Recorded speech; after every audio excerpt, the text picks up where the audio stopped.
আজ ছিল children's day. ছোটোবেলায় ভাবতাম কবে তাড়াতাড়ি বড় হব, আর এখন বড় হয়ে ভাবি ছোটোবেলাটাই বেশ ছিল। আজ যেহেতু ফ্রাইডে, প্রতি ফ্রাইডে আমার কৃষ্টার প্লে স্কুলে ক্লাস করানো থাকে।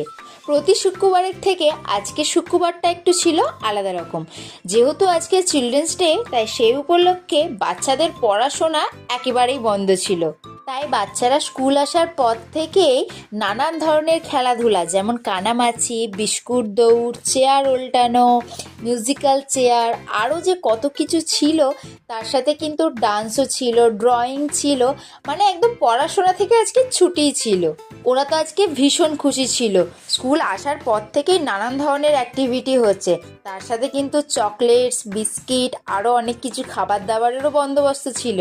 বাচ্চাদের সাথে থাকতে থাকতে এটা খুব বুঝতে পারি যে আমিও হয়তো বাচ্চাবেলায় ঠিক এরকমটাই করতাম। ছোটদের ক্লাস করিয়ে চলে গিয়েছিলাম বড়দের স্কুলে, আর এখানে আসতে না আসতেই প্রত্যেক দিনের মতোই ডান্সের ম্যাম এসে গেছে বলে চিৎকার করে প্রত্যেকে মিলে আমার পায়ে প্রণাম করতে শুরু করে দেয়।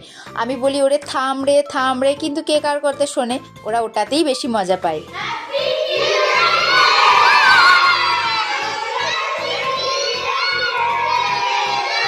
তারপর ওদের ডান্সের ক্লাস করাতে শুরু করলাম। এটা ছিল এলকেজিদের গ্রুপ, এখন হচ্ছে ইউকেজি, এরপর ক্লাস 1।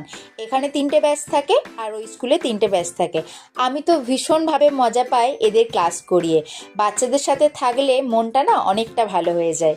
এই পুচকু পুচকু বাচ্চাগুলোর সাথে ডান্সের ভিডিও সেই রকম একটা শেয়ার করা হয় না, আর যেহেতু চিলড্রেন্স ডে ছিল, তাই ভাবলাম ওদের সাথে কিভাবে সময় কাটাই সেটা আপনাদের সাথে শেয়ার করি। স্কুল থেকে বাহনকে নিয়ে বেরিয়ে পড়লাম বাড়ির উদ্দেশ্যে।